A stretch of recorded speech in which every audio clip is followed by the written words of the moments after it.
Welcome back to What's on Wheels. If you've been keeping an eye on the electric vehicle landscape, you might be feeling a bit perplexed.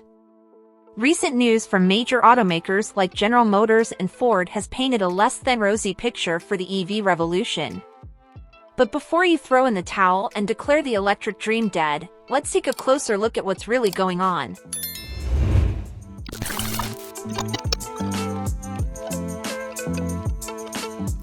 In the last few weeks, General Motors and Ford faced setbacks, with Q3 earnings calls that left investors uneasy.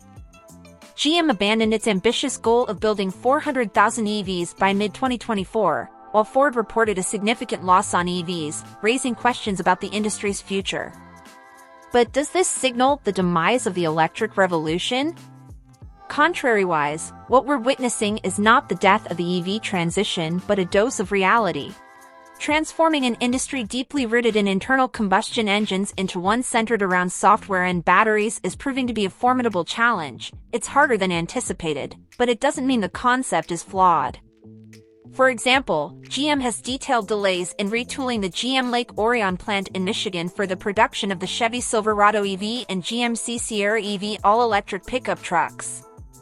These delays will allow GM to retime approximately $1.5 billion of capital spending, implement engineering improvements, and enhance the profitability of EVs before accelerating the production of battery electric trucks. Despite the recent gloom, the overall trends in the EV market remain positive. The US is experiencing record-breaking electric vehicle sales, with projections set to surpass 1 million by November. Even traditionally slow-selling brands are seeing steady global growth. The EV revolution is alive and well, just facing some temporary speed bumps. The challenges faced by automakers like GM and Ford are not indicative of a flawed technology but rather the difficulty of producing affordable EVs at scale. Quality control, production costs, and pricing continue to be significant obstacles. However, new models, battery plants, and government subsidies are still driving momentum in the EV market. Wall Street's disappointment with recent news reflects a mindset that expects immediate returns akin to tech giants like Google or Amazon. However, the evolution of groundbreaking technologies often requires substantial capital and patience, as evidenced by Tesla's journey to consistent profitability. While American automakers grapple with challenges, global players like Hyundai are thriving. Hyundai's record profits and commitment to EV plans showcase that some legacy automakers are adapting successfully. This stark contrast highlights that adaptability, innovation, and early investments in technology are key to surviving in the rapidly changing automotive landscape. Beyond the US, Chinese and Korean automakers like BYD, XPeng, and the Geely conglomerate are aggressively pursuing EV dominance.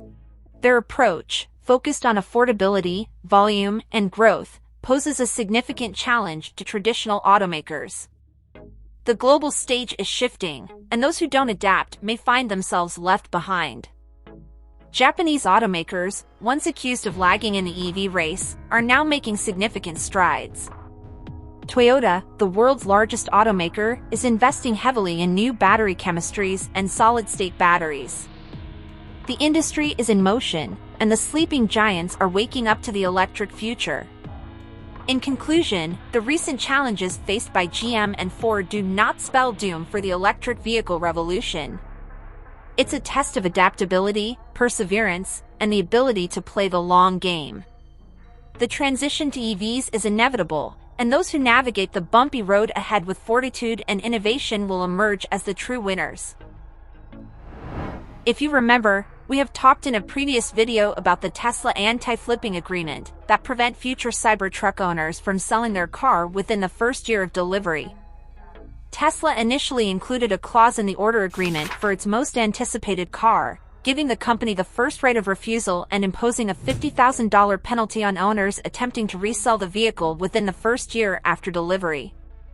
However, as of Tuesday, this section has been removed from Tesla's U.S. Cybertruck motor vehicle order agreement, raising questions about the company's intentions regarding legal action against potential flippers.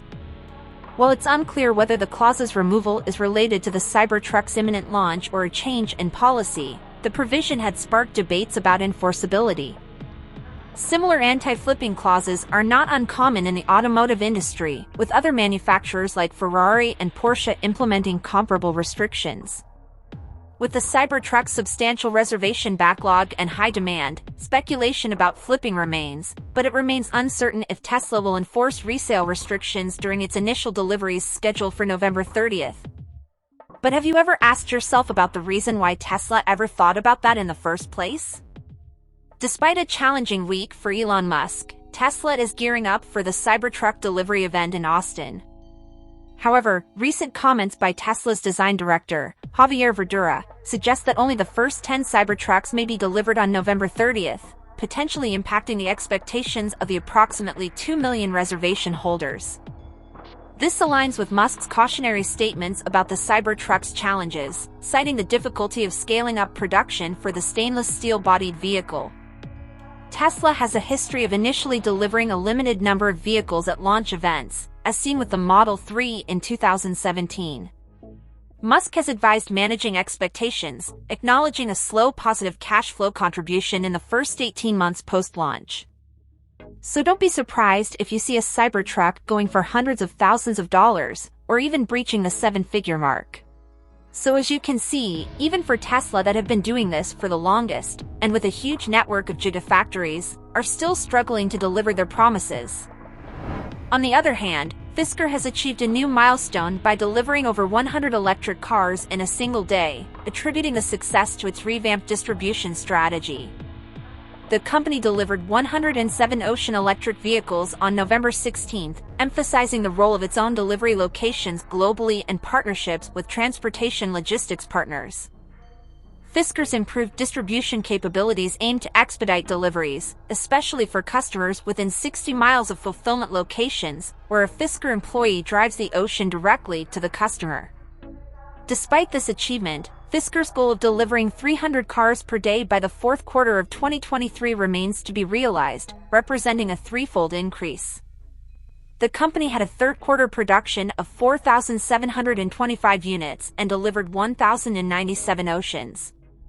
Due to production and delivery challenges, Fisker has adjusted its 2023 production forecast to 13,000 to 17,000 cars from the earlier estimate of 20,000 to 23,000. Stay tuned for more updates and electrifying revelations in the world of electric vehicles. Thanks for joining us on this ride, and see you in the next video.